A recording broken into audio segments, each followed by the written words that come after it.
আসসালামু আলাইকুম। আশা করি সবাই ভালো আছেন। বর্তমানে সৌদি আরবে যারা নতুন ভিসা দিয়ে আসবেন তাদের জন্য আজকের এই ভিডিওটা খুবই গুরুত্বপূর্ণ ভিডিও তথ্য। সৌদি আরবে যারা নতুন ভিসা দিয়ে আসবেন তাদের মধ্যে থেকে অনেকের প্রশ্ন যে 700 রিয়াল বেতন, 800 রিয়াল বেতন, 1200 রিয়াল বেতন এবং 1500 রিয়াল বেতন, এই বেতনে তারা কতটুকু ভালো থাকতে পারবে, তাদের কতটুকু উপকৃত তারা হবে, বা এতে কোনো এই সমস্যা হবে কি না, বা তাদের যে ভিসা খরচ, এই ভিসা খরচটা তারা তুলতে পারবে কি না, এরকম নানান প্রশ্ন অনেকেই করে থাকেন। তো আশা করি এই তথ্যটা জানার জন্য অবশ্যই ভিডিওটা শেষ পর্যন্ত দেখবেন, শেয়ার করে দিবেন, চ্যানেলটা সাবস্ক্রাইব করে রাখবেন। যদি আপনি সৌদি প্রবাসী হতে চান তাহলে অবশ্যই চ্যানেলে যুক্ত থাকবেন। দেখেন, সৌদি আরবের এখন বর্তমান সিচুয়েশন এবং আজ থেকে 15 বছর আগের সিচুয়েশন এক না। যেমনটা রাত্র এবং দিন পার্থক্য আছে, রাত্র অন্ধকার আর দিন আলোকিত। তো যেমন ডিস্টেন্স আছে, ঠিক এরকমই আজ থেকে 15 বছর আগের সৌদি আরব আর বর্তমান সৌদি আরব, এরকমটাই দিন এবং রাতের মতো পার্থক্য। এখন থেকে 15 বছর বলবো না, 10 বছর আগেও, 10-12 বছর আগেও সৌদি আরব একজন সৌদি প্রবাসী তার 600 রিয়াল বেতনে সে অনেক কিছু করতে পারছে। ইভেন 15 বছর আগে একজন কর্মীর বেতন ছিল 300 রিয়াল। 15 থেকে 16 বছর আগে একজন সৌদি আরবে একজন কর্মীর বেতন ছিল 300 রিয়াল থেকে 600 রিয়াল, 900 রিয়াল, সর্বোচ্চ 1200 রিয়াল। এটা 2015 সালে সৌদি আরবে বেতন কাঠামো বৃদ্ধি করছে, প্রবাসীদের সর্বনিম্ন 1200 রিয়াল করছে। কিন্তু সেখানেও এখন অবধি সৌদি আরবে কোম্পানিতে 700 রিয়াল, ইভেন 600 রিয়াল বেতন আছে, 700 রিয়াল আছে, 800 রিয়াল, 900 রিয়াল, 1200 রিয়াল, 1000 রিয়াল, অর্থাৎ 600 থেকে 1500 পর্যন্ত একেবারে যত সংখ্যা ডিস্টেন্স, প্রত্যেকটা সংখ্যায় 100 রিয়াল করে বাড়তি আছে। যেমন 600, 700, 800, 900, 1000, 1100, 1200, এরকম স্টেপ বাই স্টেপ বেতন আছে। দেখা গেছে একই কোম্পানিতে, একটা কোম্পানিতে একজনের বেতন 600 রিয়াল, সেম একই কাজ, সেম মানে ওই কোম্পানির মতোই আরেকটা কোম্পানিতে আরেকজনের বেতন 800 রিয়াল, একই কাজ, শুধু কোম্পানির নাম ভিন্ন। যাই হোক, তো এখন থেকে 10 থেকে 15 বছর আগে সৌদি আরবে একজন ব্যক্তি সৌদি আরবে 300 রিয়াল বেতনে চাকরি করেও প্রতি মাসে সে লক্ষ টাকা বাংলাদেশে পাঠাতে পারত। কিভাবে? তখন সৌদি আরবে বাইরে কাজ করার মতো মানে খুবই অ্যাবিলিটি সবার ছিল, বাইরে কাজের অভাব ছিল না। একটা কোম্পানিতে ডিউটি করে, আমরা তো সৌদি আরবে এখন প্রায় 17-18 বছর সৌদি আরবের বয়স আমাদের চলে। তো আমরা তো 17-18 বছর, সেই 2008 সাল থেকে আমরা দেখে আসছি সৌদি আরবের, এখনও দেখি, আগামীতেও ইনশাল্লাহ আল্লাহ যদি দেখায় দেখব, যতদিন রিজিক আছে সৌদি আরবে।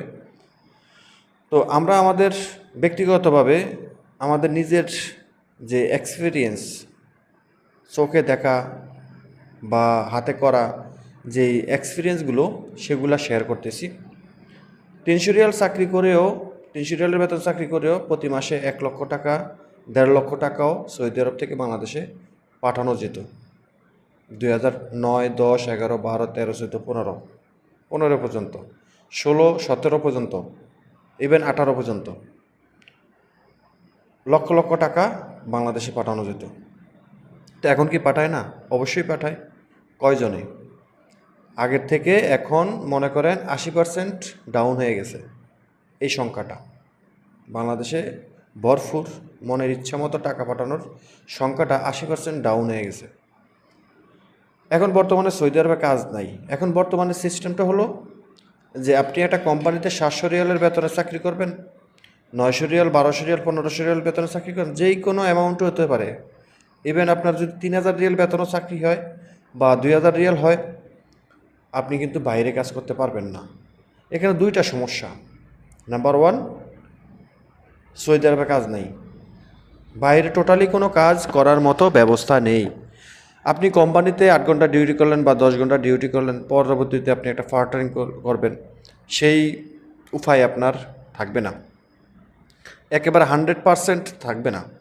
আমি 5%ও বাদ দিলাম না, 100% থাকবে না। বাইরে কাজ করার মতো সুবিধা আপনার থাকবে না।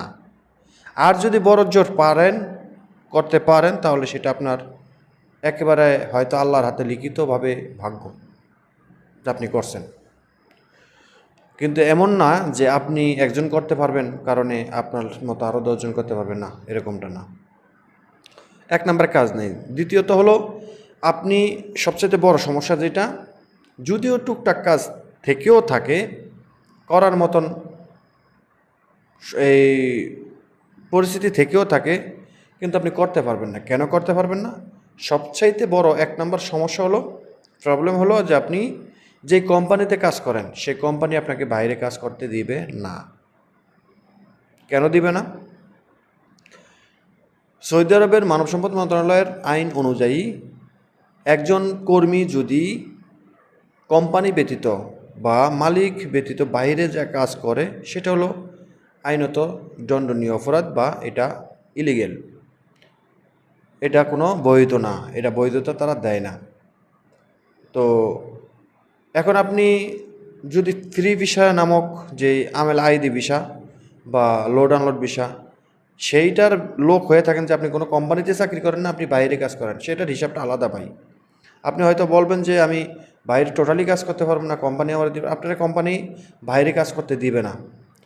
কেন দিবে না? কোম্পানি কখনো চাইবে না যে আপনাকে ইকামা বানিয়ে দেয়া, বেতন দিয়া, আপডাউন ছুটি দিয়া, আপনাকে পরিচালনা করিয়া আপনাকে বাইরে ছাড়বে, 2-4 ঘন্টা আপনি বাইরে কাজ করবেন।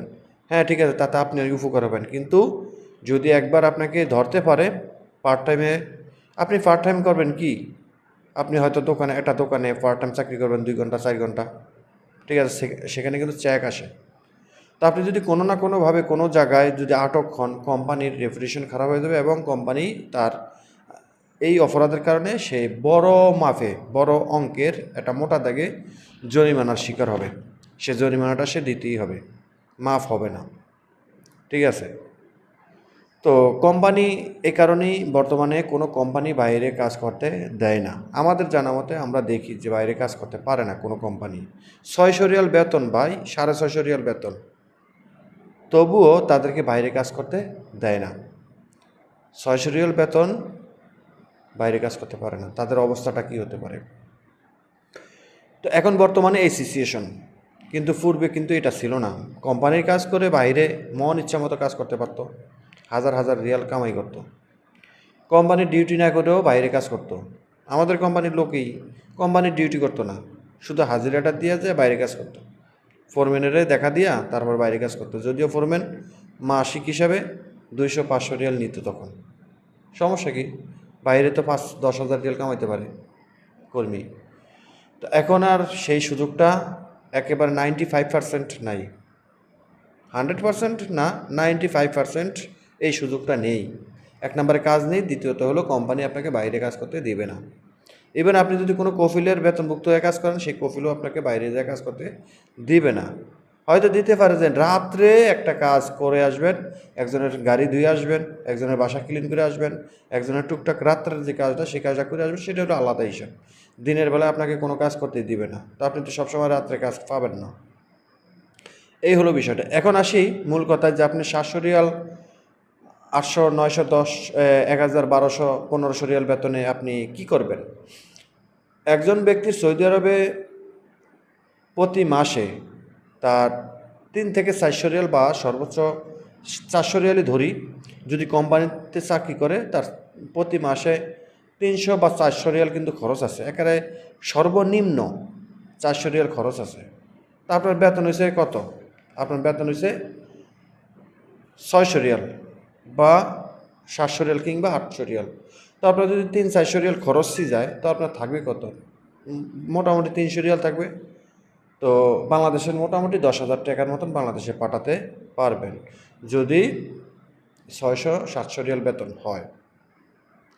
আর যদি মোটামুটি কোনো না কোনোভাবে রাত্রে বেলায় যদি একটা পার্ট টাইম ধরতে পারেন, সেখানে 200-300 রিয়াল কামাইতে পারবেন।